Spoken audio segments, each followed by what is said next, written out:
My wife and daughter left me when I was ill. Years later, they came back to take over my house. But, let's start from the beginning. Initially, I received a diagnosis of advanced Hodgkin's lymphoma, which was surprising. I had always led an active lifestyle, maintained a healthy diet, and consistently attended my annual doctor's appointments. The oncologist explained that the precise reasons behind the cancer remained unclear. Despite the slim chance of survival with rigorous chemotherapy, I was determined to fight for my life.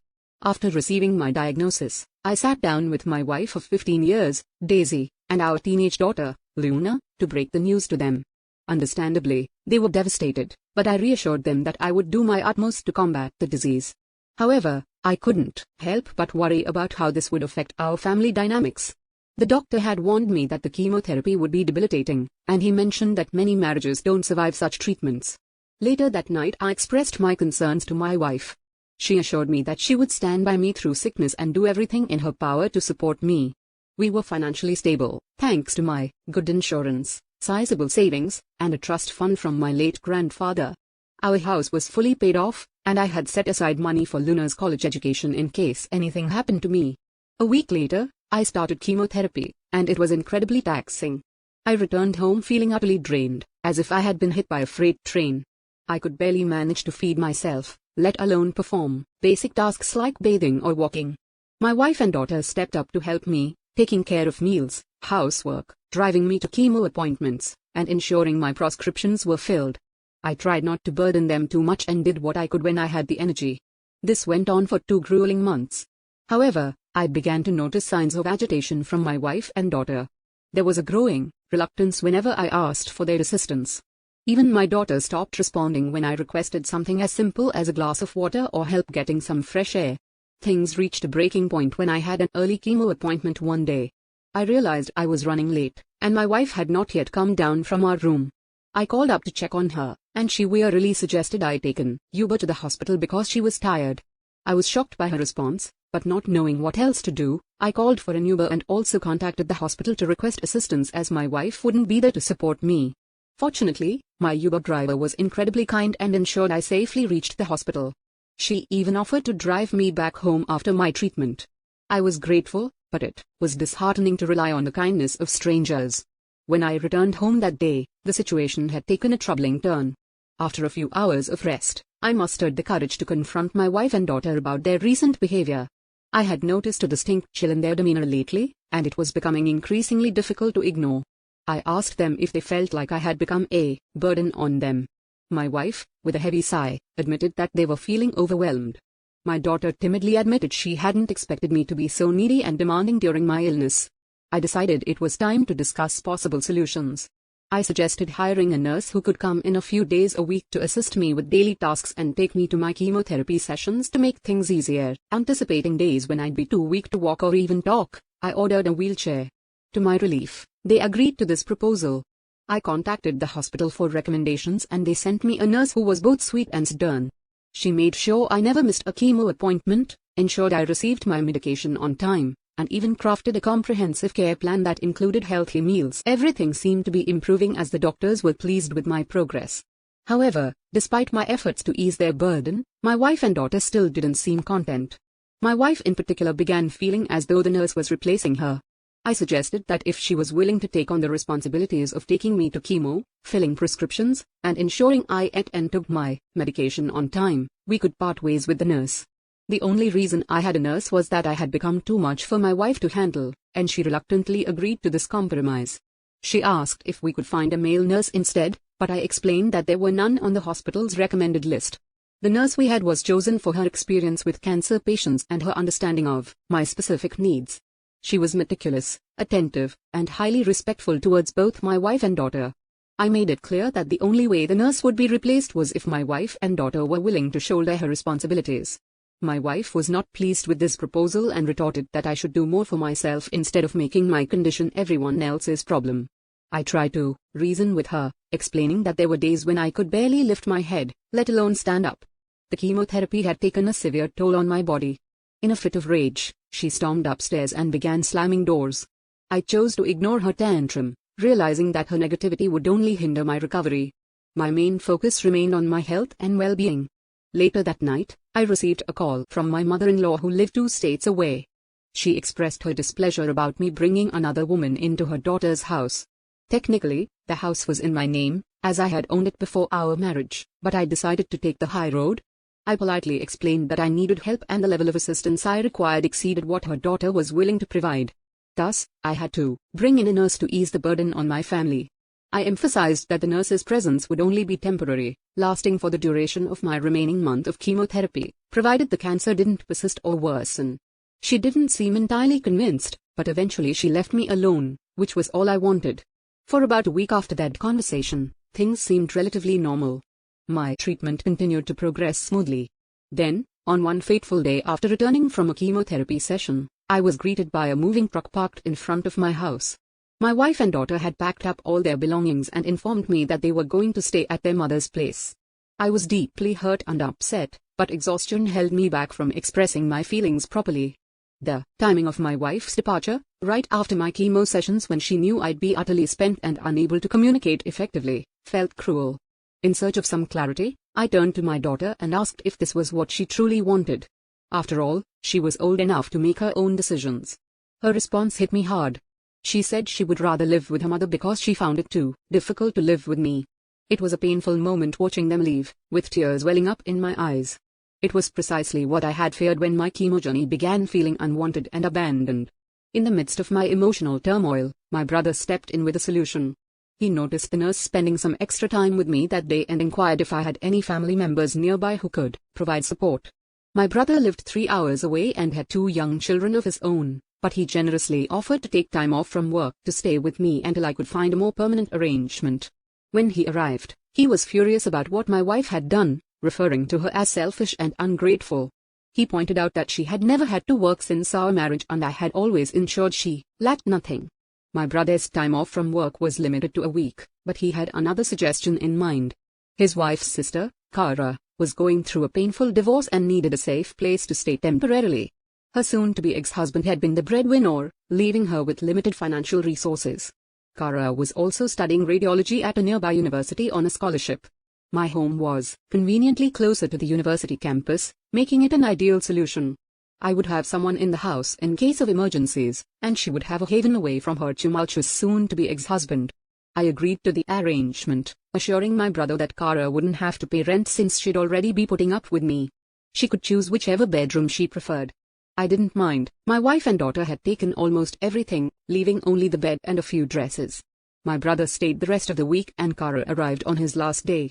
He helped her move in, and she expressed her gratitude for letting her stay with me. Kara promised to be considerate, clean up after herself, and assist where needed. She was a genuinely kind-hearted person. I explained to her that she wouldn't have to do too much since my nurse would now be coming in 7 days a week, instead of the previous 4. I bid farewell to my brother and helped Kara settle in as best as I could. In the weeks that followed, things went relatively smoothly. I missed my wife and daughter, but it appeared that I was the only one feeling that way because they didn't even bother to call or check up on me. Kara's presence proved to be a tremendous help. She took care of grocery shopping, handled most of the cleaning, and even assisted with meal preparation. Throughout this time, she never uttered a single complaint. About a month and a half after my wife's departure, I received the news that I was cancer-free, a momentous occasion celebrated by ringing the bell at the hospital. My nurse asked me what I wanted to do next, now that I was essentially cured. My immediate decision was to file for a unilateral divorce, freeing myself from a marriage that had proven to be unsupportive during my challenging journey. With the divorce proceedings in motion, my focus shifted toward the next crucial step: recovering from cancer. It was a journey in itself. Slowly but surely, I began to regain my strength, my hair grew back, my scars started to heal, and I was putting on weight. I stuck to my healthy meal regime for the most part, but I allowed myself some cheat days to savor the favorite meals I had missed during my illness. It's been 6 months now since I've been declared cancer-free, and I believe I'm finally ready to move on with my life. I made a call to my old job, and they're willing to rehire me for remote work if I choose to return. I think I'll take them up on the offer because I'm planning to move away. While I have an attachment to my house, there are too many painful memories here. I yearn for a fresh start with something smaller. My wife doesn't know it yet, but I'm planning to give the house to Kara. She came through for me when I was at my lowest, showing immense kindness even though we were practically strangers. She's free to sell it if she wishes. I no longer want anything to do with it, especially if it means my wife or daughter could lay claim to it. My new place is in a quiet neighborhood in the countryside and I'm eagerly looking forward to this new beginning. Update number 1. Hey, wife and daughter, it's been over a year since my initial diagnosis, and I've settled into my new place and neighborhood nicely. There are plenty of friendly folks around here, and I've made friends with my neighbors, including Sophia, who lives across the way.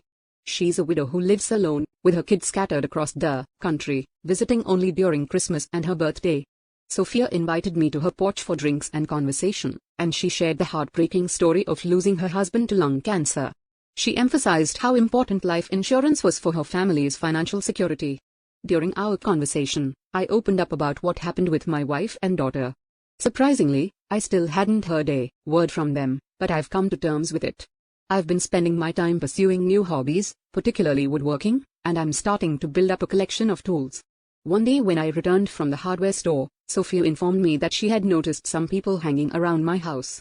Fortunately, they didn't do anything harmful or steal anything, but they did approach the door, knock it a few times, wander around the house, and eventually waited in their car. Sophia considered calling the sheriff's office but decided against it as she thought they might be family. I asked her to describe them, and her description matched my wife and daughter. I couldn't fathom how they had found my new residence, as only my brother and his wife knew my current address. It left me wondering why they were looking for me after leaving almost a year ago without looking back. Sylvia assured me that if they returned, I shouldn't come out, and she would handle the situation. Frankly, I had no desire to interact with them after they abandoned me when I was at my lowest point. Later that night, I called my brother, who informed me that my wife and daughter had been harassing Kara and her roommate at my old house. Fortunately, Kara had documented proof that the house was now in her name, and she had explained that she had bought it for me, a smart move on her part. I felt bad that Kara had to go through this ordeal because of my family, so I called her directly to apologize.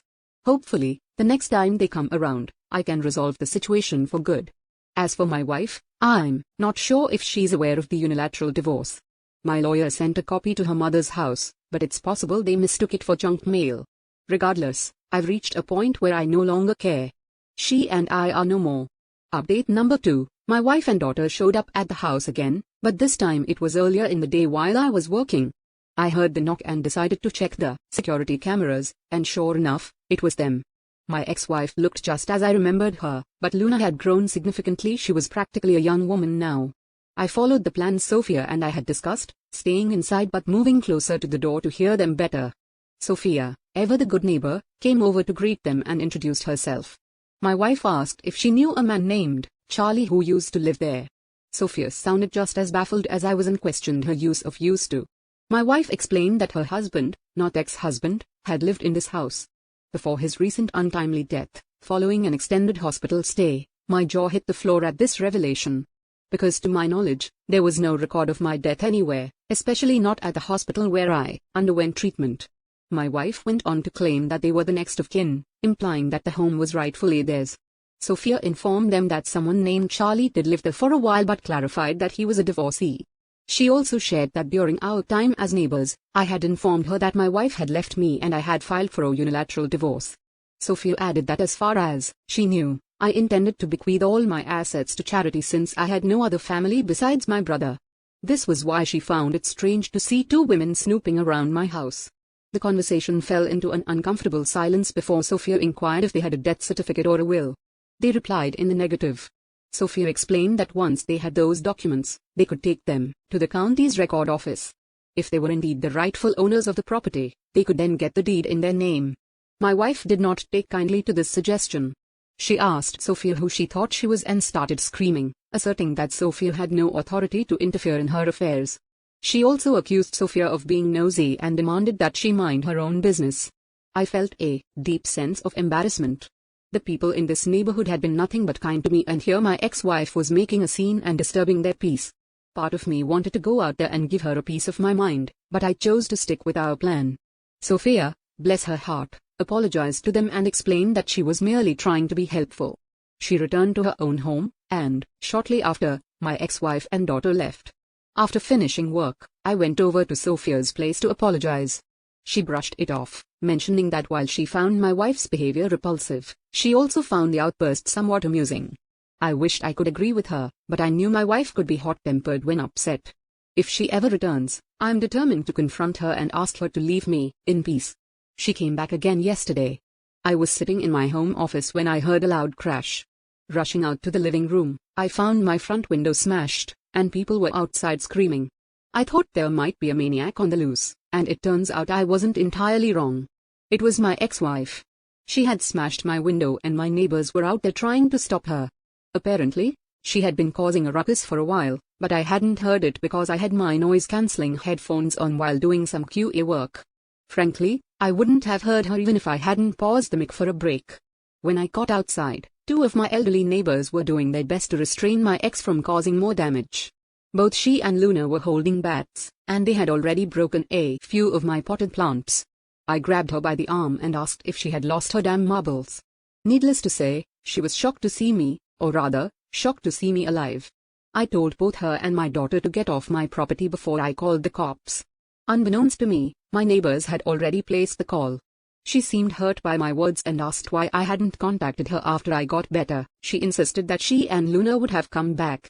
I told her that when we got married, we made vows to stand by each other in sickness and health, and she broke those vows. I wanted nothing to do with her anymore. She's no longer my wife. I sent the divorce papers months ago. I asked her again to leave. Then she asked about our daughter and mentioned that she's going to college next year and she can't afford the tuition on her own. I replied, your daughter was fine with abandoning me too, and I'm ready to give up all my parental rights to you. You should have thought of that before you abandoned me.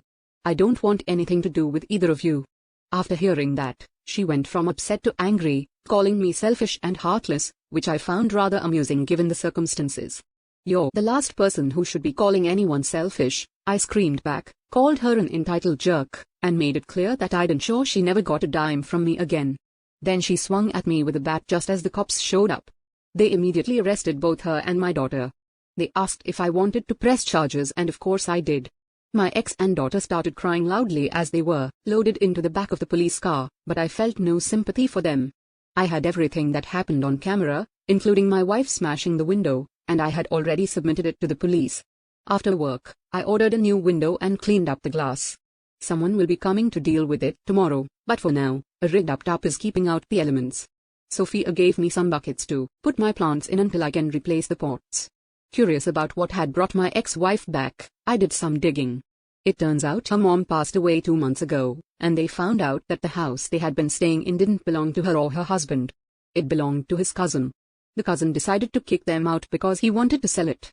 With both of my ex-wife's parents now gone, she and our daughter sold most of their parents' belongings and had been living in a motel for a while.